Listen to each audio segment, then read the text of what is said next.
Muy buenas tardes, mi nombre es Guillermo Martínez García. Actualmente curso la Ingeniería Industrial y Sistemas. Vivo en la ciudad de Saltillo, aunque trabajo en la ciudad de Ramos Arizpe. Mi número de matrícula es VC 005792.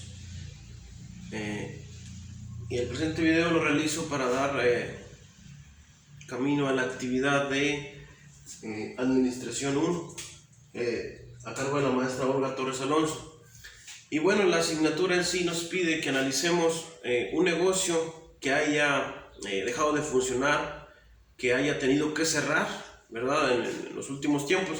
Me di ahí un poquito la tarea de investigar y yo encontré a nivel nacional cinco empresas o 5 negocios grandes que, si bien no han cerrado en su totalidad, sí se están viendo obligados a tener que reducir al máximo su función como la tenían. Incluso algunos de ellos sí ya oficialmente cerrados. Entonces, las razones por las que estos negocios tuvieron que cerrar o tuvieron que suspender sus funciones, ¿por qué? Bueno, porque es algo bien sabido por todos nosotros que la pandemia ha afectado, si bien a todos los negocios, a algunos más, y en particular a estos, ¿verdad?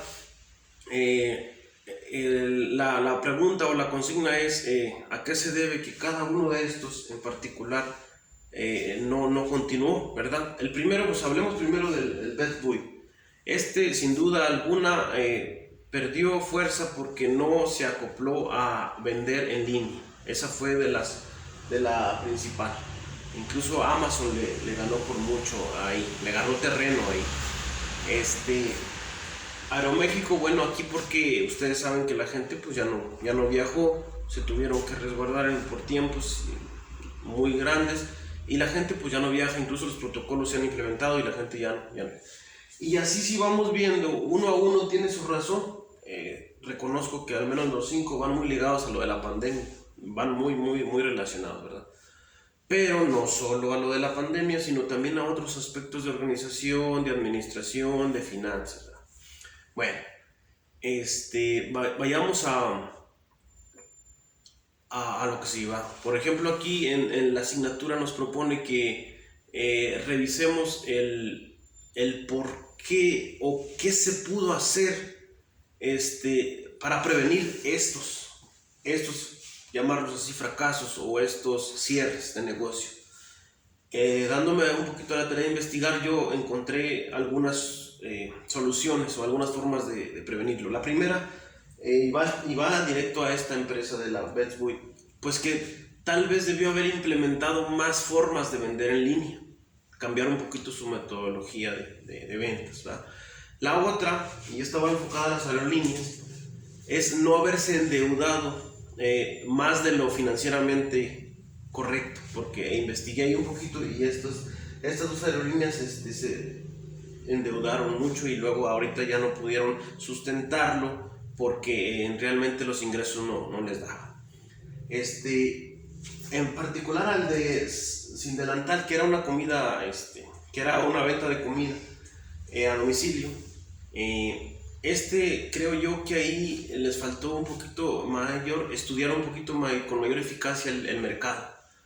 ¿Por qué? Porque si lo analizamos a fondo, hubo otras que sí lo hicieron, como el Rappi, no recuerdo así muchos otros, que ahorita ya se ajustaron muy bien y le ganaron terreno a esta marca que de alguna forma no se logró afianzar como se tenía previsto, o que tenía toda la posibilidad y no lo hizo. Otra cosa que pudieron haber hecho para prevenir sus cierres era administrar la producción de bienes y servicios que daban en base a la demanda que ellos iban recibiendo. ¿Por qué?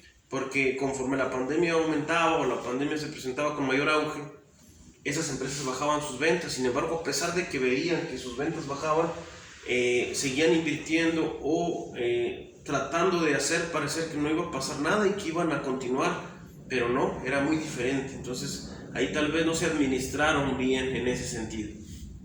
Y bueno, otra de las cosas que para prevenirlo era la planeación.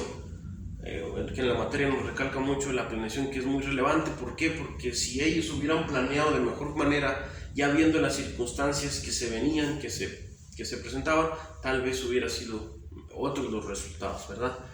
Bueno, entonces ahora demos respuesta a otras consignas, que es, ¿cuáles fueron las decisiones arriesgadas que tomaron estas empresas?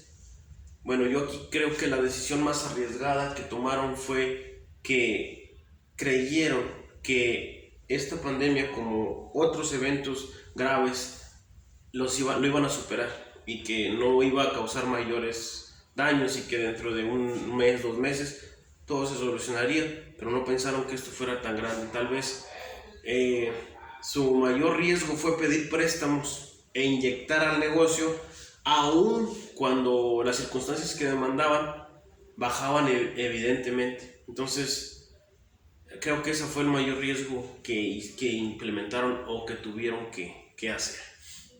Ahora, ¿por qué se asumió ese riesgo? ¿Por qué asumieron ese riesgo tan grande? ¿Por qué asumen este tipo de empresas esos riesgos?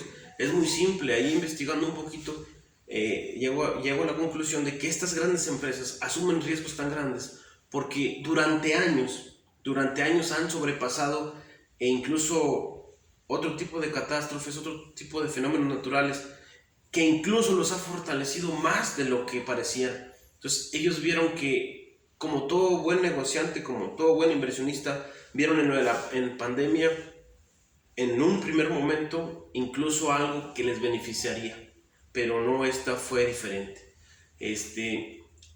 Ahí veo algunas investigaciones que dicen que incluso hasta muchas empresas han nacido o se han creado a partir de desastres naturales.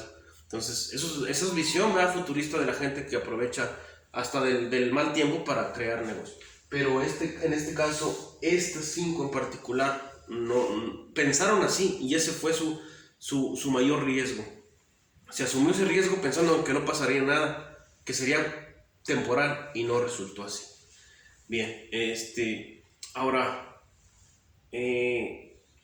hablemos ahora de qué es lo que se ha aprendido de todo esto, o en lo particular, qué aprendo yo de todo esto, qué es lo que he aprendido después de revisar el pasado, después de analizar lo que ya se ha vivido, lo que se ha presenciado, ya sea visualmente o en carne propia. Diariamente vivimos ciertos de fracasos, éxitos y todo. Pero ¿qué aprendemos del pasado? Bueno, yo a partir de lo vivido me dejan claro que en todo negocio, empresa, proyecto, tiene que haber una buena planeación, una buena visión a futuro, buenos cimientos sólidos tanto de inversión y sobre todo una real demanda del cliente cuando quiere tu producto. Y todo eso es un estudio que se hace incluso previo a iniciar un negocio. Entonces creo eso, analizar bien el mercado, saber qué tanto invertir o por qué no invertir, y tratar de siempre procurar que tu producto realmente esté siendo demandado por el cliente, ¿verdad? Eso es lo que deja el pasado. Para estas empresas imagino que fue igual. Ahora, un punto más de la asignatura me pide algo muy relevante, que analice sobre las ventajas y desventajas de utilizar el grupo en la toma de decisiones. En mi caso particular, puedo asegurar e incluso hasta afirmar, si es posible, que tomar decisiones en colectivo o después de haberlas consensado en colectivo son 100% mejores que tomarlas una sola persona. Si bien la decisión siempre se toma por la cabeza del grupo, por el dirigente, si la decisión fue antes consensada en un grupo, un colectivo, es 1000 veces más viable. ¿Por qué? Porque va aceptada, avalada, incluso muchas veces sugerida por un colectivo. Entonces, en definitiva, yo hablo de las ventajas. Tiene más ventajas que desventajas. Quizá la desventaja que yo le encuentro al tomar decisiones en grupo es que a veces no se llega a un consenso rápido, porque cada quien opina algo, quiere algo, tiene una forma de pensar distinta. Tal vez esa puede ser una desventaja, pero en definitiva yo creo que le veo mucho más productividad a tomar decisiones en grupo, en colectivo, que un solo individuo, ¿verdad?